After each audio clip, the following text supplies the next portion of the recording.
E nós vamos concluir o capítulo 3 hoje de Mateus. Evangelho de Mateus, capítulo 3.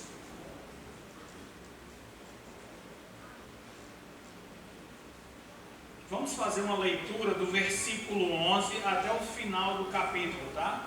Evangelho de Mateus, capítulo 3, do versículo 11 até o final do capítulo. Diz assim a palavra do nosso Deus: eu vos batizo com água, palavras de João Batista, para arrependimento, ou pode ser traduzido também por causa de arrependimento.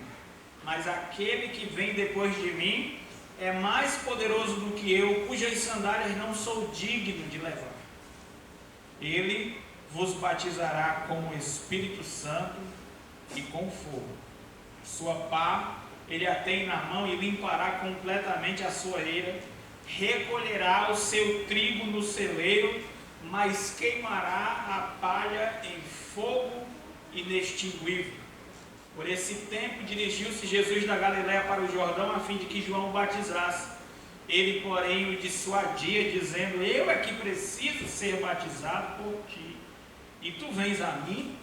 Mas Jesus lhe respondeu: deixa por enquanto, porque assim nos convém cumprir toda a justiça. Então ele o admitiu. Batizado Jesus, saiu logo da água, e eis que se lhe abriram os céus, e viu o Espírito de Deus descendo como pomba, vindo sobre ele. E eis uma voz dos céus que dizia: este é o meu Filho amado, em quem eu me comprazo. Vamos orar. Ó Deus, pedimos a tua graça nesse momento, pela tua palavra. Continua falando aos nossos corações. Enquanto nós estudamos esse retrato, essa descrição, essa narrativa de Jesus como o Rei dos Reis, o Senhor dos Senhores.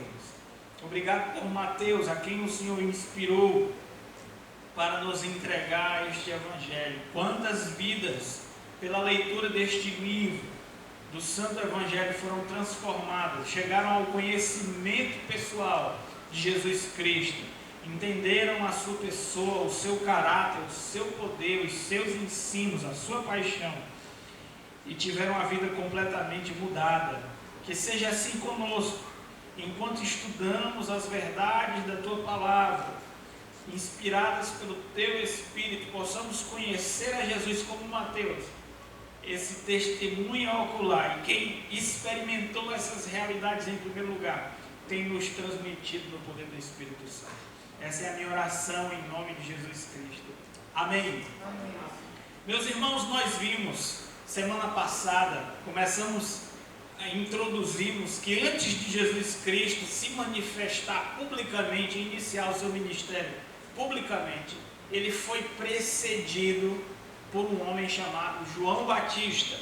Ele era a voz que clama no deserto, que veio para preparar o caminho do Senhor, de acordo com a profecia de Isaías, capítulo 40, versículo 3. Antes, Deus prometeu visitar este mundo, o próprio Senhor Jeová prometeu visitar este mundo, e Ele o visita. Ele visita na pessoa do seu Filho Jesus, que é Deus conosco, que é Emanuel, que é Jesus, que significa Deus Salvador. E antes deste Deus que assumiu a natureza humana se manifestar publicamente, então Deus envia alguém que lhe prepara o caminho. Então João Batista é esse grande profeta, a quem Jesus Cristo disse que dentre os nascidos de mulher não tinha nenhum tão grande quanto ele. A quem Jesus Cristo disse que ele funciona como uma espécie de profeta de transição. Ele disse que a lei e os profetas perduram até João, e a partir disso os homens se apoderam do reino de Deus através de esforço. Ele é como se fosse o último profeta que anunciou que Jesus Cristo vinha. E a partir então de João Batista, os mensageiros de Deus que são enviados ao mundo dão testemunho não que Jesus Cristo veio, mas que ele já veio, que ele viveu, que ele morreu, que ele ressuscitou, que ele foi assunto aos céus e que voltará. João Batista, então, é o último dos profetas que anuncia que o Messias ainda está chegando. E ele propõe, então, na sua pregação, a experiência de um ritual identificado na Bíblia como batismo. A palavra batismo ela foi trazida da língua grega para o português. Significa mergulhar, imergir totalmente. É usada para lavagens, para mergulhos, etc. Então, só que esse mergulho, o que ele tem de especial? Porque João Batista propõe que as pessoas que escutam a sua mensagem, que é uma mensagem que conclama os homens e as mulheres a se arrependerem dos seus pecados, preparando o caminho dos seus corações para a chegada do Rei dos Reis em suas vidas. Esse banho cerimonial deveria refletir essa realidade interior, dessa confissão de pecados, desta mudança de vida, do retirar dos nossos corações qualquer obstáculo impuro ou pecaminoso que impeça que Jesus Cristo reine dentro de nós. Então João Batista, como aquele que vem e chega num lugar antes do rei e faz todos os preparativos para que ele seja bem recebido. João Batista vai pregando no deserto, propondo um batismo de arrependimento para que as pessoas preparem seus corações e todos os obstáculos sejam removidos para que Jesus Cristo possa reinar na vida deles. Esse ritual do batismo, nós vimos que é um ritual que deve ser condicionado à realidade de um verdadeiro arrependimento. Não é suficiente apenas tomar um banho no batismo. Não é suficiente apenas mergulhar e se fazer participante dessa experiência, porque isso seria superficial. É necessário mergulhar, sim, se fazer participante dessa experiência, desde que haja previamente confissão de pecados. Era assim que João Batista recebia as pessoas para serem batizadas. Olha o que diz o versículo 6.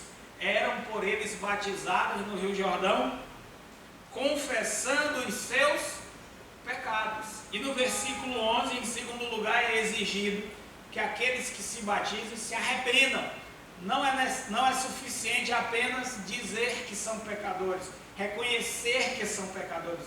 Eles precisam abandonar os pecados, eles precisam romper com o pecado, eles precisam dar as costas para o pecado e se voltar para Deus. Olha o que diz o versículo 11: eu vos batizo com água para arrependimento. Na nossa tradução está dizendo assim: se batize para se arrepender. Mas essa palavrinha no grego eis, que foi traduzido no português pela preposição para, ela pode ser traduzida por causa de. E eu acho que essa é a melhor tradução. Você não se batiza para se arrepender, você se arrepende para você se batizar. Entende isso? O que vem primeiro, o batismo ou o arrependimento? O que vem primeiro é o arrependimento.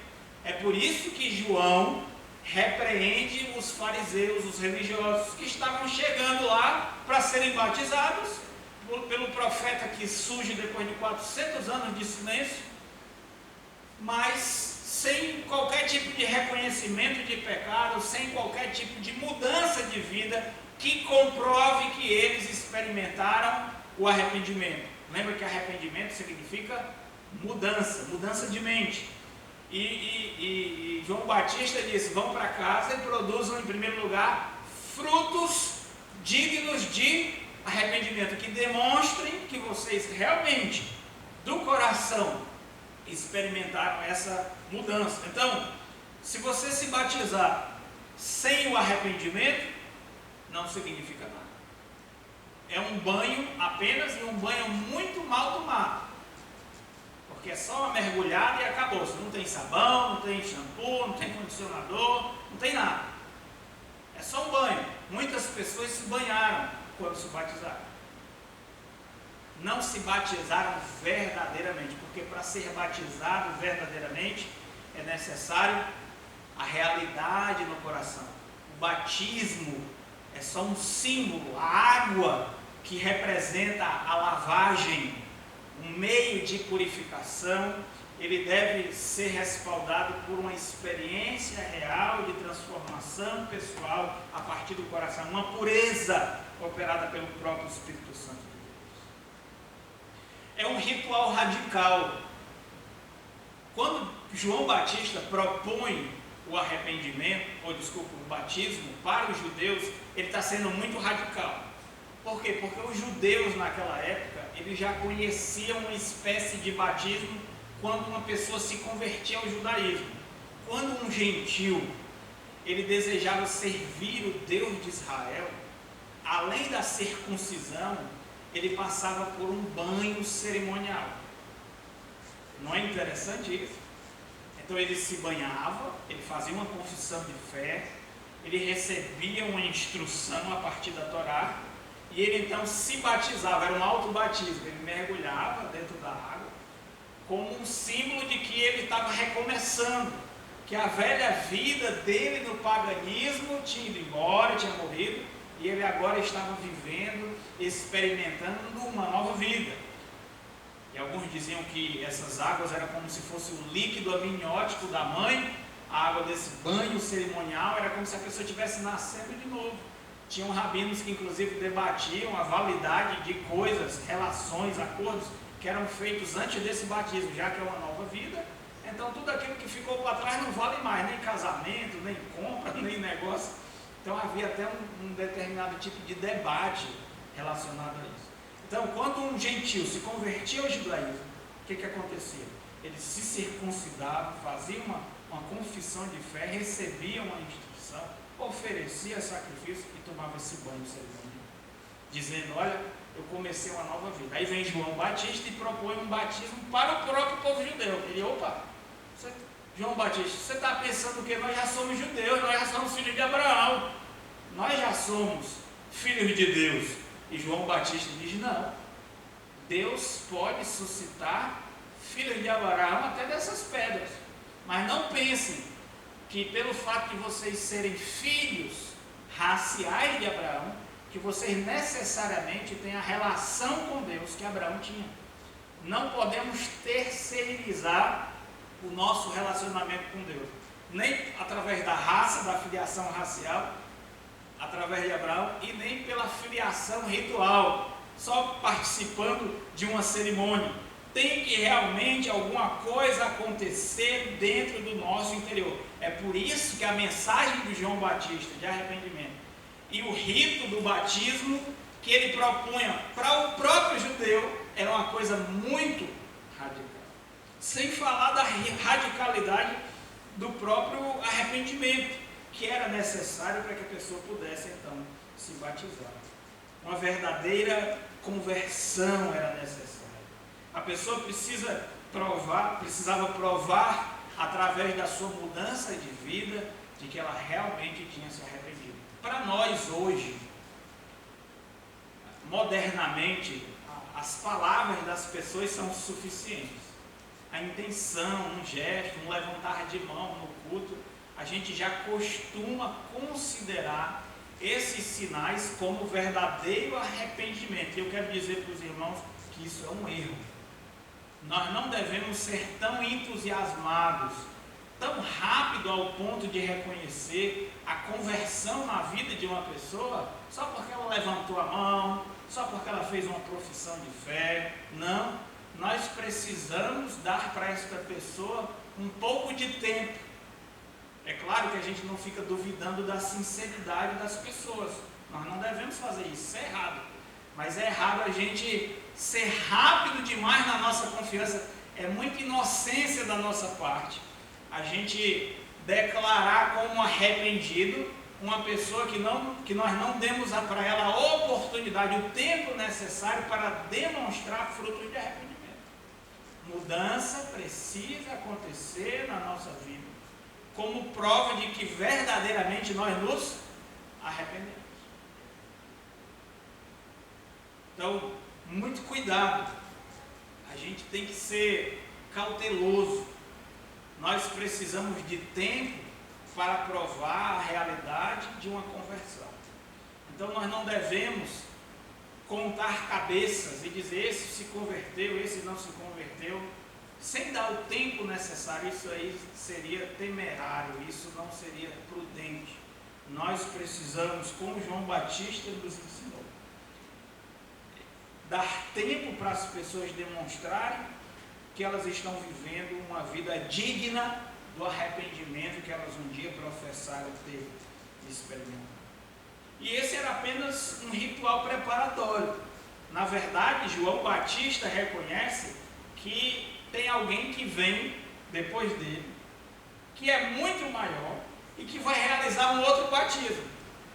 Enquanto João Batista batiza com água, aquele que vem depois de João Batista batiza com o Espírito Santo. Olha que extraordinário, versículo 11: eu vos batizo com água por causa do arrependimento, mas aquele que vem depois de mim é mais poderoso do que eu, cujas sandálias não sou digno de levar. Ele vos batizará com o Espírito Santo e com fogo. Então João Batista, que é aquele que veio preparar o caminho para a chegada do Senhor, fala agora do próprio Senhor. Ele não diz que é Cristo, ele não fala o seu nome, ele não diz que é Jesus, mas nós sabemos que é dele, de Jesus, que ele está tratando, porque ele prepara o caminho do Senhor, do próprio Deus, e quem chega, quem é anunciado por ele, é o próprio Cristo. Então ele diz: olha, o próprio Senhor vai fazer um batismo muito maior do que esse que eu estou fazendo com vocês. Eu batizo com água, porque vocês confessam seus pecados e se arrependem. Mas ele vai encher vocês, ele vai fazer com que vocês sejam banhados pelo Espírito Santo de Deus. Ele vai fazer vocês mergulharem nesse ambiente sagrado da pessoa maravilhosa do Santo Espírito de Deus. E isso é o que, a não ser salvação. Essa experiência com o Espírito Santo é uma das grandes promessas que Deus deu para o seu povo, relacionadas à nova aliança no Antigo Testamento. Vamos abrir nossas Bíblias, por favor, em Ezequiel capítulo 36. E vamos ler um trechinho.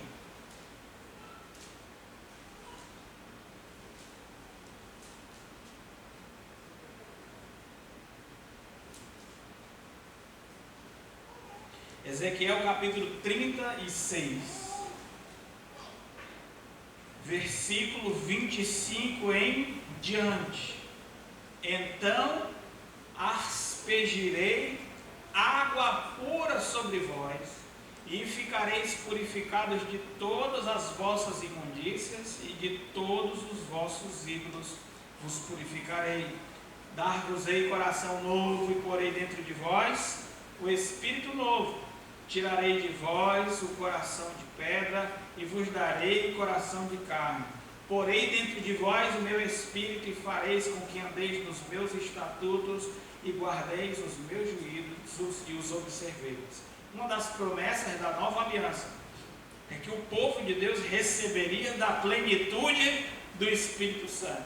E João Batista está dizendo que aquele de quem ele é o precursor vai ser então o instrumento de Deus, na verdade, o próprio Deus visitando a terra e nos dando a plenitude do seu Espírito. E quando o povo de Deus recebe a plenitude do seu Espírito, então ele passa por uma transformação, uma mudança de coração, uma mudança de espírito, uma mudança de caráter, uma mudança de conduta. É aquilo que nós chamamos de conversão, de nascer de novo, de regeneração, de ser uma nova criatura, de ser uma vida nova, de ressuscitar espiritualmente. São nomes diferentes para essa mesma experiência. Então João Batista diz que o próprio Deus visita a humanidade na pessoa de Jesus, e que ele então vem trazendo a plenitude do Espírito Santo e todas as maravilhosas promessas relacionadas a essa chegada da plenitude do Espírito Santo que Jesus Cristo vem inaugurar.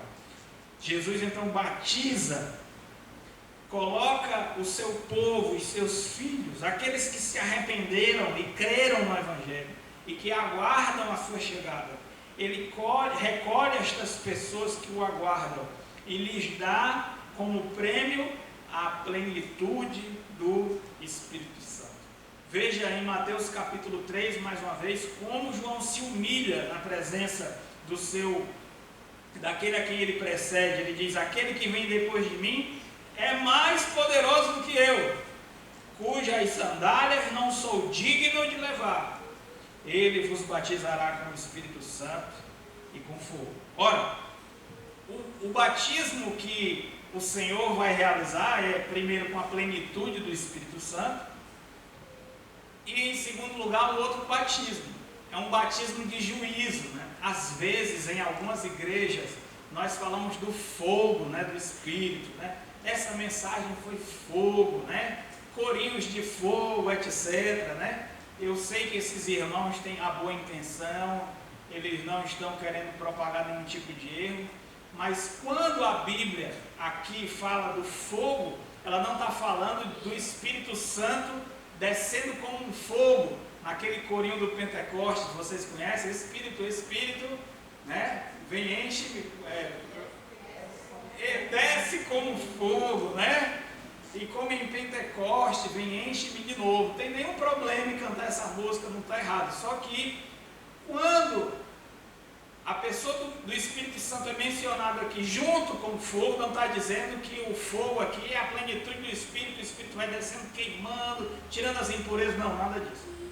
Jesus vai batizar com o Espírito Santo umas pessoas e ele vai batizar com fogo outras pessoas.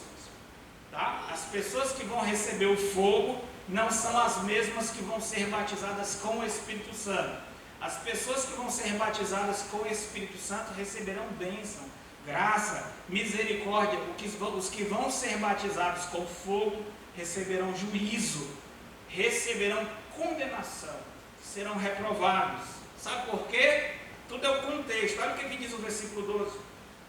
Depois de João declarar que Jesus, a quem ele precede, vai batizar com o Espírito Santo e com fogo, ele diz no versículo 12 o seguinte: a sua pá ele a tem na mão. Ele quem? Jesus, o Senhor, a quem João Batista prepara o caminho, e limpará completamente a sua eira, recolherá o seu trigo no celeiro, mas queimará a palha com fogo inextinguível.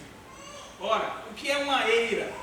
Uma eira é um lugar onde você recolhe o grão, mas ele está junto com a palha, ele ainda está com a casca, tá certo?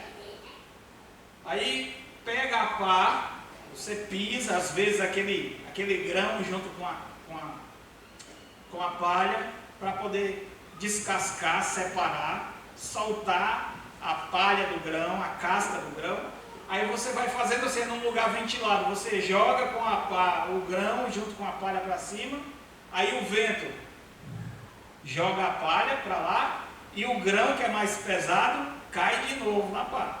Esse movimento é feito algumas vezes, então toda a palha vai embora e o grão fica. A palha vai embora com o vento, o grão é recolhido. O que se faz com o grão? O grão, então, ele é guardado no celeiro. E a palha, a gente dá uma varrida, junta tudo e queima. E o fogo aqui é inextinguível.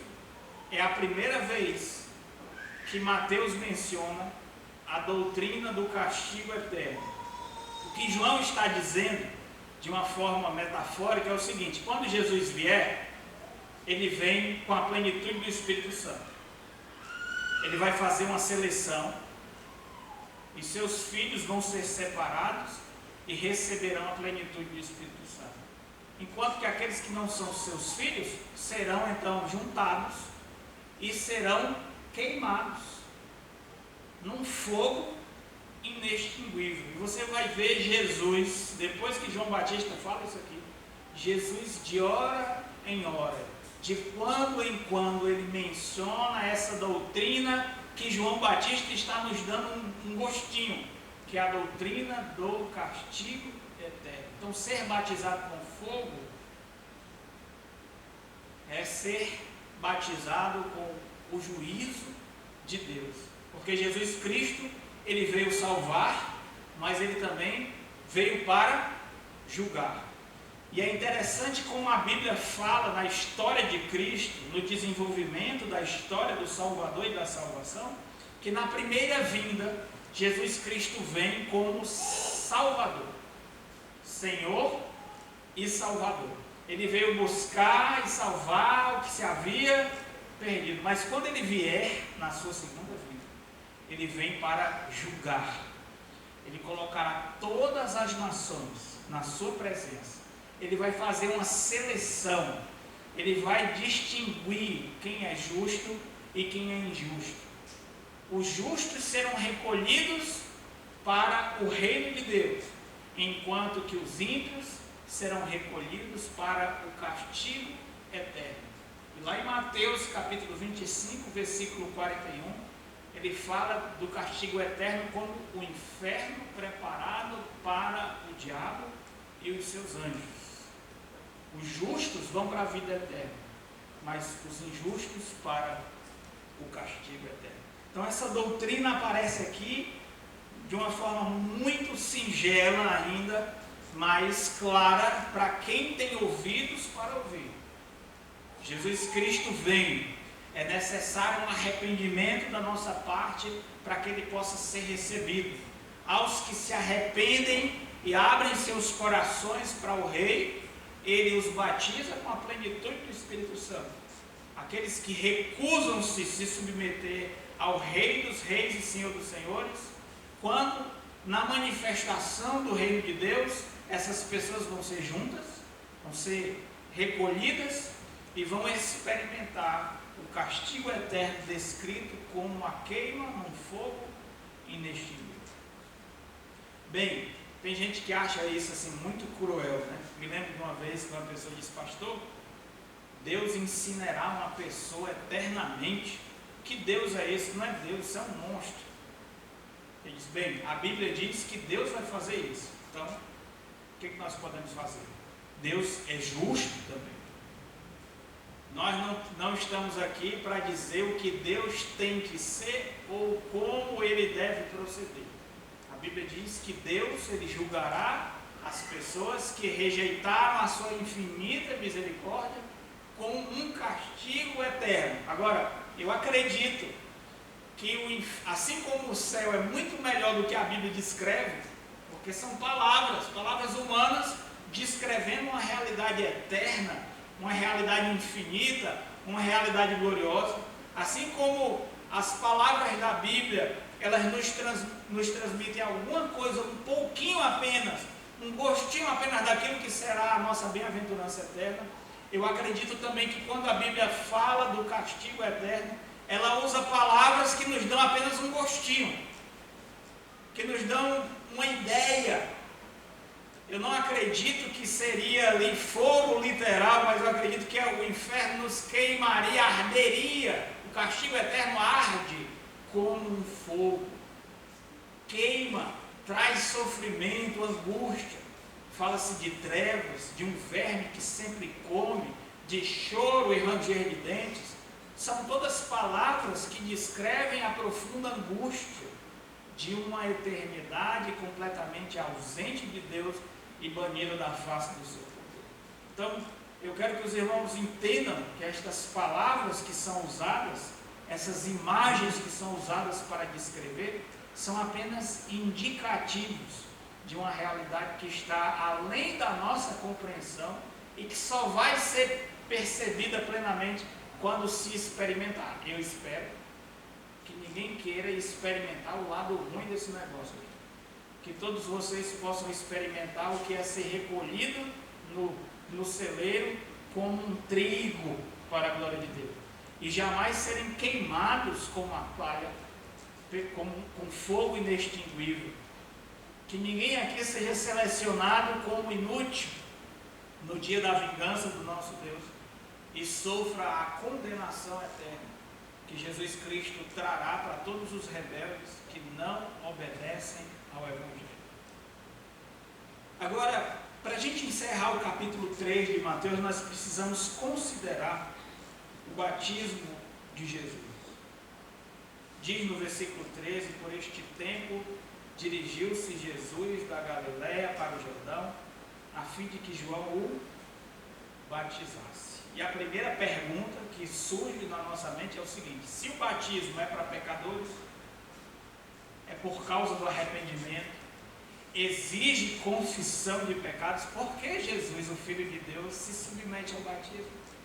Quer ser batizado? O batismo não é para ele, o batismo é para nós pecadores.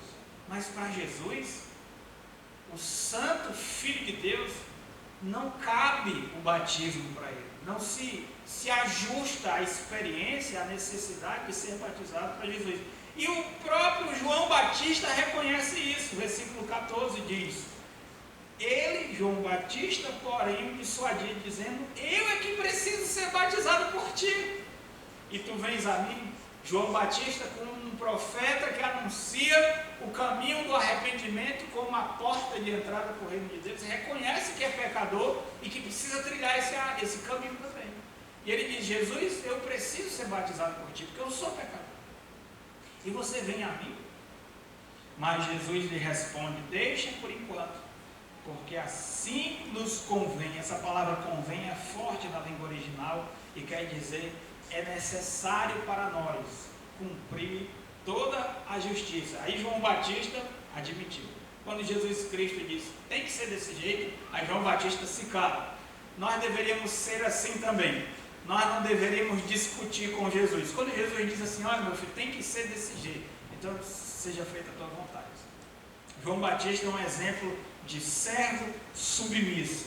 Ele realmente aqui se coloca como escravo de Cristo, e embora não concordando ou não compreendendo, ele faz tudo aquilo que Jesus Cristo ordena. Nós deveríamos ser assim também, mesmo sem compreender, sem saber os porquês, mesmo discordando e reagindo contrariamente àquilo que Jesus Cristo revela ser a sua vontade, nós deveríamos simplesmente acatar e obedecer.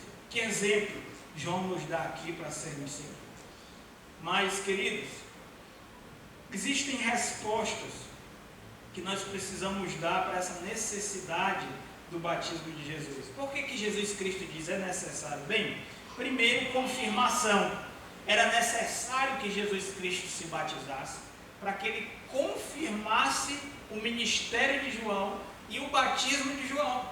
Ao Jesus Cristo se submeter ao batismo de João, ele está endossando, ele está dando o selo de aprovação. Não era necessário que ele se batizasse do ponto de vista moral, mas era necessário que ele se batizasse para dizer: olha, João Batista é verdadeiramente um homem de Deus. Ele anuncia para vocês o caminho da salvação. O que ele propõe o arrependimento deve ser realizado. O batismo precisa acontecer. Realmente o que ele está fazendo é preparando o caminho do Senhor. Então Jesus, ao se submeter ao batismo, ele está endossando o ministério de João Batista. Inclusive, Jesus está dizendo que o ministério dele está em continuidade com o ministério de João Batista. Porque Jesus Cristo batiza como João Batista batizava também, e ele prega a mesma mensagem que João Batista pregava: arrependam-se, porque o tempo está cumprido. É a mesma coisa. É como se João Batista passasse o bastão e Jesus Cristo então seguisse em frente. A segunda razão pela qual Jesus Cristo se batiza, mesmo que não fosse necessário do ponto de vista moral, era por identificação. Jesus se identifica com as pessoas que vão ser batizadas. As pessoas que vão ser batizadas são pecadoras. Elas reconhecem que precisam de arrependimento. Elas confessam a sua necessidade de cura divina para os seus problemas morais. E elas confessam que esperam, que têm a esperança de que Deus perdoe os seus pecados, ao confessar e romper, cumprindo aquela promessa de Provérbios 28:13. Provérbios 28:13 diz o seguinte: Quem encobre transgressão jamais prosperará. Isso aqui é a verdadeira teologia da prosperidade. Quem encobre pecado jamais prosperará, mas quem confessa e abandona alcançará misericórdia. Não existe alegria, felicidade, realização, satisfação quando nós vivemos no pecado. Quando nós vemos pessoas tristes que cometeram pecados, que transgrediram os mandamentos de Deus, é natural a gente ver esse tipo de reação. É natural a gente ver a destruição da vida de uma pessoa que dá as costas para Deus. É isso que acontece quando nós quebramos a vontade de Deus. Então, os pecadores, os homens e as mulheres que iam até João, eles reconheciam que eram pecadores, que viviam uma miséria por terem quebrado a vontade de Deus e que agora buscavam a Deus confessando seus pecados, rompendo com as suas práticas, aguardando a sua misericórdia. E Jesus Cristo veio para quê? Ele veio para buscar e salvar o que se havia perdido. Então, onde aquela multidão de pecadores quebrantados se reunia, era necessário que o Filho de Deus estivesse ali também, porque foi para isso que ele veio. Em Isaías capítulo 57, vamos lá, nós temos uma descrição de Deus no Antigo Testamento, que é tremenda, é um dos meus versos preferidos da Bíblia. Isaías capítulo 57, versículo 15. Olha o que Deus diz. Porque assim diz o alto e sublime que habita a eternidade, o qual tem o nome de santo. Habito num alto e santo lugar, mas habito também com o contrito, com o abatido de espírito, para vivificar o espírito dos abatidos e vivificar o coração dos contritos. Olha, o nosso Deus é santíssimo. O seu trono é um trono de glória no reino dos céus. Está entre os querubins que clamam: santo, santo é o Senhor. É um alto e santo lugar, o lugar onde Deus se manifesta, onde Ele demonstra a sua presença diante dos seus santos anjos no reino dos céus. Mas Deus também habita num coração quebrantado. Deus está lá nos céus, nas alturas, naquele lugar majestoso e glorioso, mas também está aqui, quando o nosso coração sangra, quebrantado de arrependimento, quando nós derramamos lágrimas pelos erros que cometemos. Deus, Ele se aproxima do pecador que reconhece que é pecador, que reconhece suas faltas, suas culpas. Deus tem prazer de estar, de habitar, de restaurar, de vivificar o coração daqueles que cometeram erros, sim, mas que se arrependeram dos seus pecados. Uma vez visitando um presídio, eu tive uma experiência extraordinária na presença de Deus. Eu nunca preguei num lugar onde eu senti tanto a presença do Espírito Santo. Foi numa cadeia em Ribeirão Preto. Eu fiz um treinamento para ser capelão prisional. E a nossa primeira, depois desse treinamento, a nossa formatura desse treinamento, podemos dizer, essa visita a esse presídio. E eu fui num pavilhão onde eu senti a presença de Deus de uma forma assim tremenda, mas assim comovedora. E eu vi aqueles homens endurecidos pela vida, pelos crimes que cometeram, pela situação que estavam ali naquele presídio, se ajoelhando e chorando na presença de Deus. Eu nunca vi uma coisa daquela. Irmãos, eu nunca preguei a palavra numa igreja onde todo mundo chorou, mas naquele dia eu preguei e onde eu olhava eram lágrimas. As pessoas se ajoelhavam e levantavam as mãos, soluçando como bebês, quando o Evangelho de Deus foi oferecido. Eu fiquei encantado. E o homem que me treinou, que foi o pastor Aguinaldo, do Rocha Eterno, infelizmente ele faleceu por Covid, ano passado. Estava terminando a pandemia, o ciclo, ele faleceu. Ele disse: pastor Rafael, você sabe onde é que nós estávamos? Eu disse: não, nós estávamos no pavilhão dos crimes hediondos. E eu fiquei chocado. Porque a gente espera que onde exista maior quantidade de pecado, exista uma maior ausência de Deus. Mas ali Deus visitou aquelas pessoas que demonstraram contrição e quebrantamento e humildade na presença do Senhor de uma forma extraordinária. Porque o nosso Deus é assim. É um Deus de graça. É um Deus bondoso. Cuja capacidade de perdoar é maior do que a nossa capacidade de pecar. E olha que a nossa capacidade de pecar é grande, mas a capacidade de Deus nos perdoar é muito maior. Aquilo que eu e você não somos capazes de perdoar, Deus é infinitamente poderoso para perdoar. E o sangue de Cristo, o sangue que foi oferecido pelo próprio Deus, porque a Bíblia diz que Deus não poupou o seu próprio Filho. Ele tem o poder, segundo as Escrituras, de nos purificar de todo o pecado. Eu, como ser humano, tem coisas que eu perdoo, tem coisas que eu não consigo. Eu tenho que perdoar, mas não consigo. Eu preciso que Deus faça uma obra no meu coração para me perdoar determinadas coisas que as pessoas fazem.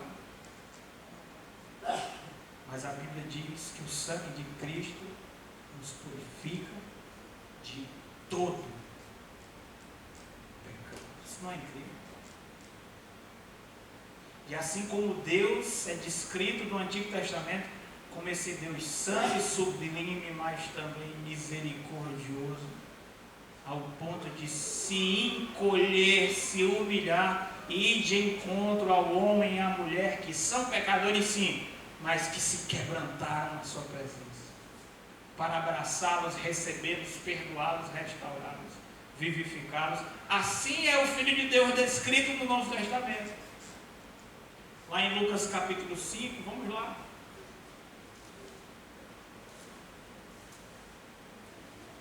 Olha que coisa linda, Lucas capítulo 5.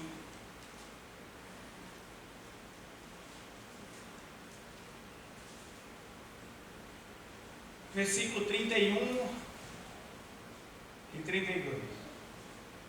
Vocês já sabem o contexto. Levi, o outro nome de Mateus. Alguns discípulos de Jesus tinham dois nomes, um nome de batismo, de nascimento. Na verdade não era batismo, era o nome de circuncisão, né? Quando eram circuncidados, recebiam seu nome. E receberam outro nome do próprio Cristo. Provavelmente Mateus foi um outro nome que Levi, que tinha esse nome de nascença, recebeu. Mateus significa dom de Deus. Chegou um Mateus aqui, né, na nossa igreja essa semana, filho da irmã Carol e do irmão Bruno. Mateus quer dizer dom de Deus. Provavelmente foi o nome que Jesus Cristo deu para Mateus depois da sua conversão, assim como Simão foi chamado de Pedro, etc. Então Jesus o chama para segui-lo, ele deixa tudo, dá uma festa, está morto de alegre. Tem gente que pensa que conversão é uma coisa triste, né? Ah, o fulano entregou a vida dele para Jesus, coitado. Mateus deu uma festa de arromba, chamou todo mundo, mandou matar o porco. Não era porco, porque o judeu não comia porco. Tinha que ser outra coisa, mandou matar o carneiro, sei lá. E a festa foi boa. E ele chamou toda aquela moçada que ele se relacionava, né? E o ciclo de amizade de Mateus ou de Levi não eram lá essas coisas. Então estava todo mundo lá e quem estava no meio? Jesus. Aí os religiosos disseram: dize-me com quem andas, que eu te direi quem é. Se Jesus fosse gente, ele não andava com essa ralé, Como é que uma pessoa que presta se faz acompanhar de gente que não presta?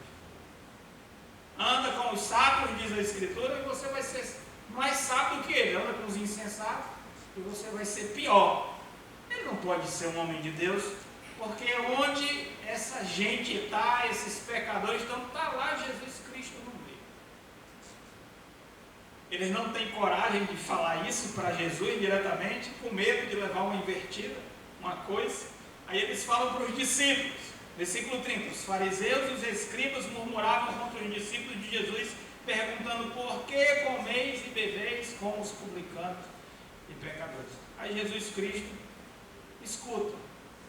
Eles se dirigem aos discípulos, mas quem responde é Jesus, na lata. Jesus disse: os sãos não precisam de médico, e sim os doentes. Não vim chamar justos, e sim pecadores ao arrependimento. Que maravilha! Esse é o nosso Senhor e Salvador, Jesus Cristo. Ele ama o pecador. E aqueles que se acham bons demais para Jesus, não se preocupe, Jesus não quer nada com você.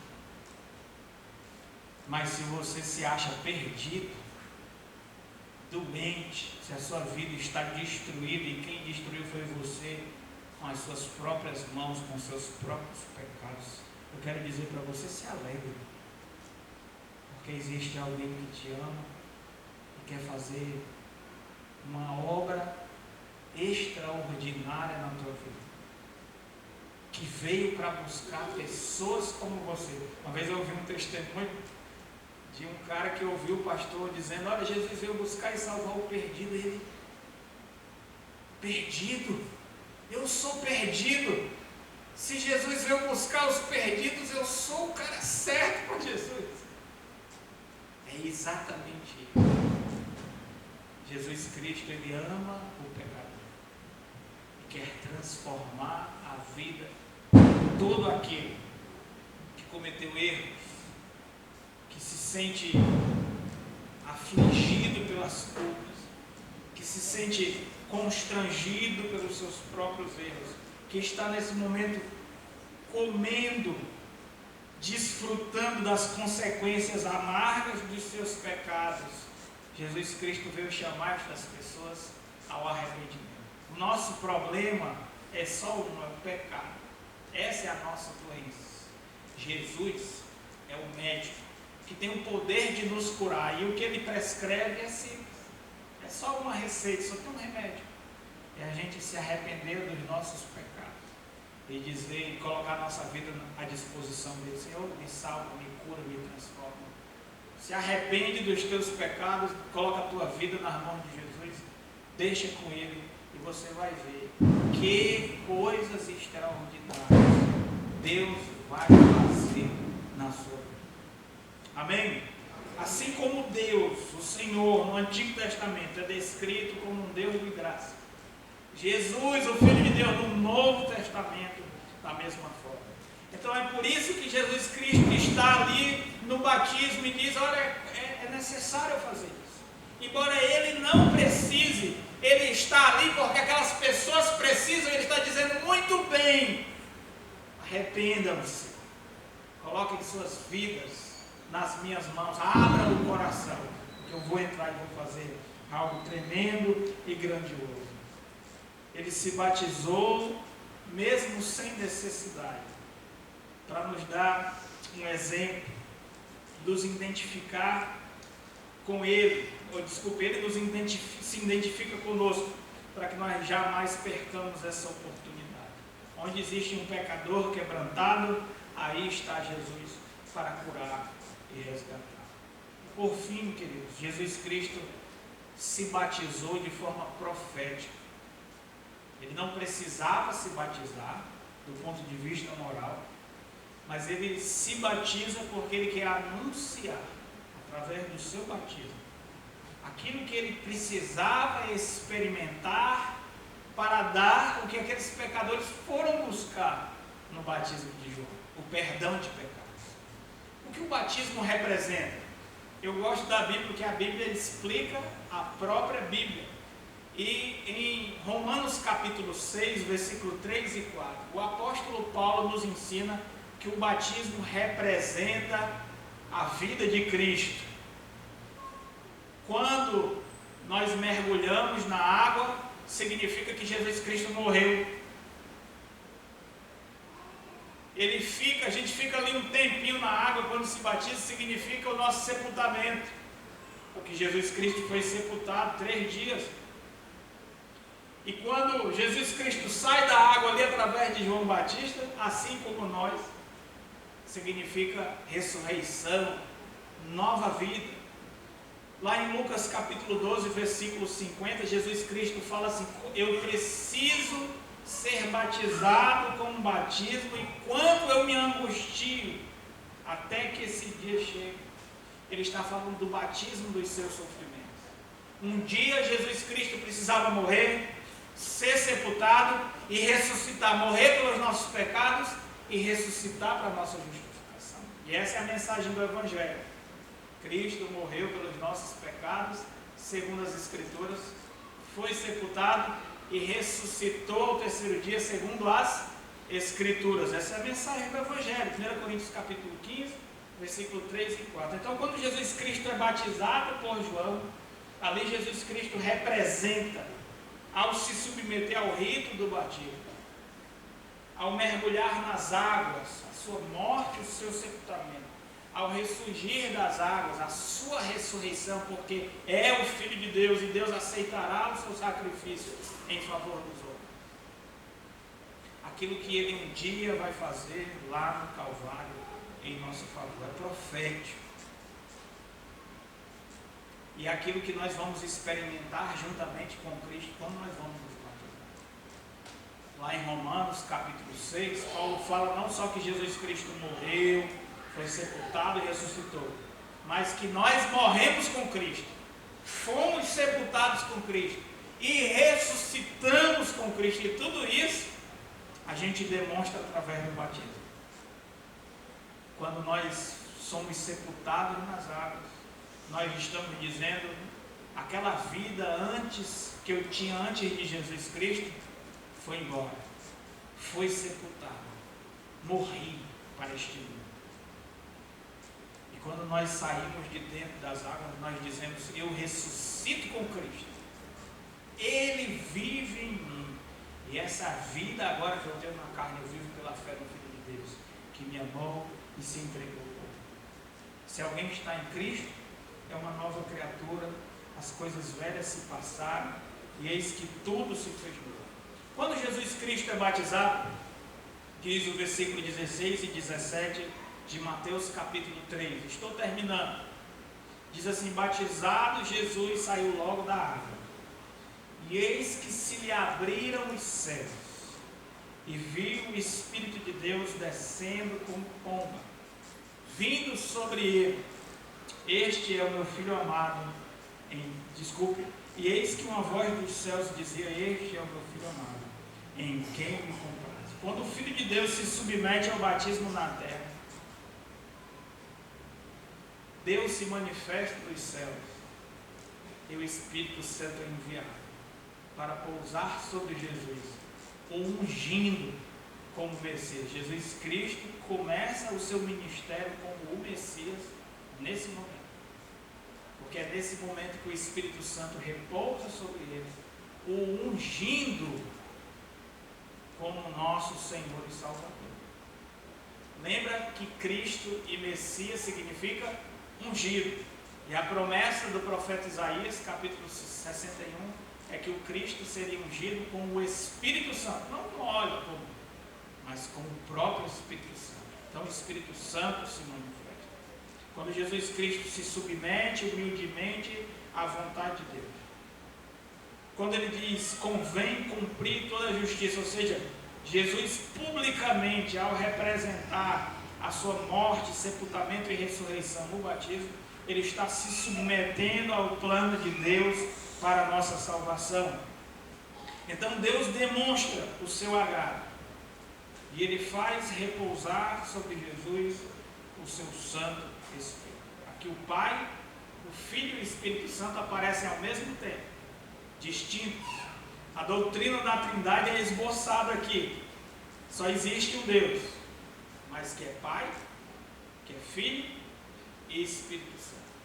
Não é Deus desempenhando 3 papéis, e nem 3 pessoas que são deuses, não são 3 deuses, é um Deus só, que subsiste em 3 pessoas. Então, Deus se manifesta aqui. Cada pessoa, o Pai é Deus, o Filho é Deus, o Espírito Santo é Deus, mas aparecem distintas aqui no mesmo momento. De alguma forma, quando nós nos batizamos também, isso aqui acontece. Aquilo que aconteceu com Jesus acontece. No dia que nós nos batizamos, o batismo para o cristão, ele é semelhante ao dia do casamento para um casal. Você pode namorar com uma menina 11 anos, 15 anos, 20 anos. Enquanto você não casou com ela, ela é da sua esposa. Mas no dia que você celebrou a cerimônia do casamento, então, de verdade, oficialmente, na vida, você passa a ser marido, esse casal passa a ser marido e mulher. Então você pode dizer que ama Jesus, que serve a Jesus, você pode dizer que Jesus Cristo é a razão da sua vida, enquanto você não se batizar, meu amigo, ele não é de fato, oficialmente, Senhor, e você não é de fato oficialmente filho. Eu não estou dizendo que o batismo materializa essa realidade. Mas o que eu quero dizer é que o batismo é a forma da gente oficialmente começar a nossa vida cristã. Então, o batismo salva? Não, o batismo não salva. Mas eu não creio na salvação de quem não quer se batizar. Não creio. Quem não quer se batizar? Assim como eu não creio no amor do homem que diz, você é a mulher da minha vida, e ela diz, vamos casar, e ele diz assim, Deus me livre, quem falou em casamento? Você acredita no amor de um rapaz assim? Não case com esse camarada não, que é frio, viu? Nem queira, saia de perto, você está perdendo tempo. Ele diz, você é a mulher da minha vida, eu te amo. Aí você diz assim, então vamos casar. E ele diz, Deus me livre, quem falou em casamento? Então ele não te ama, ele não quer ter compromisso com você. Então uma pessoa que diz, Jesus, eu te amo, você é o amor da minha vida, eu quero dar a minha vida por ti. Aí Jesus diz assim, então bora se batizar. E Deus me livre, quem foi que falou em batismo? Não consigo acreditar na realidade do relacionamento de uma pessoa que pode se batizar e não quer fazer. Não acredito. Se você acredita, parabéns para você, porque eu não acredito de jeito nenhum. O batismo salva, pastor? Não, o batismo não salva.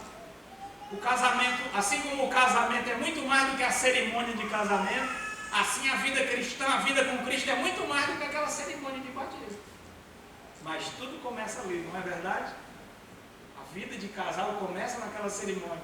A vida do crente com o seu Cristo começa também na cerimônia do batismo. E aqui eu vou dar um puxão de orelha logo aqui. Quem não quer se batizar, cuidado, viu? Quem diz que é crente e não quer se batizar, está negando a fé que professa ter em Cristo Jesus. Pastor, eu creio que Jesus é o meu Senhor, então bora se batizar. E você diz, Deus me livre quem falou em batismo. Eu não acredito na sua fé. Não acredito. Porque se Jesus Cristo é o Senhor da sua vida, você quer fazer um compromisso, quer fazer a cerimônia, quer proclamar para Deus, para os anjos, para os demônios, para a igreja do Senhor e para os ímpios que estão no mundo, que você está em Cristo e Cristo está em você. Você não tem vergonha de confessá-lo abertamente e quer se comprometer e firmar a aliança sem nenhum tipo de restrição. Então, se você não se batizou ainda, cuidado. Por que você não se batizou? Porque não chegou a ocasião? Porque você não se preparou para isso? Ou porque você não quer de jeito nenhum? Deus me livre. Cuidado. Porque dependendo da resposta que você dá, provavelmente você nem crente é. Você acha que é, mas você não é. Está precisando se converter mesmo. Muito bem. Mas quando nós experimentamos o batismo? Quando nós conscientemente, voluntariamente, nós celebramos a nossa aliança com Cristo a partir do batismo. Começamos, damos testemunho que começamos uma vida nova com Cristo Jesus. O que acontece? Os céus se abrem para nós. Quando nós entramos em aliança com Cristo, o caminho dos céus é aberto. Porque Ele é que nos leva até a presença de Deus. Nós recebemos o Espírito Santo no momento em que firmamos a aliança com Cristo. Quando cremos, quando nos convertemos. Realidade essa que é simbolizada através do batismo. O Espírito Santo então repousa sobre nós, nós recebemos da sua plenitude. E nós somos adotados na família de Deus, de tal modo que Deus pode dizer para nós aquilo que Ele disse para Cristo. Este é o meu filho amado, em quem eu tenho toda a minha alegria. Irmãos, isso que Cristo experimentou, ao ser batizado, todos nós podemos experimentar. Ao nos comprometermos com Cristo, ao celebrarmos a nossa aliança, nosso compromisso com o Senhor, através da experiência do batismo. Todos nós somos convidados a fazer isso. Você pode. Talvez você se sinta indigno, mas Jesus Cristo quer salvar pessoas que se sentem exatamente assim. Jesus deseja ter uma aliança com pessoas que reconhecem que são Deus.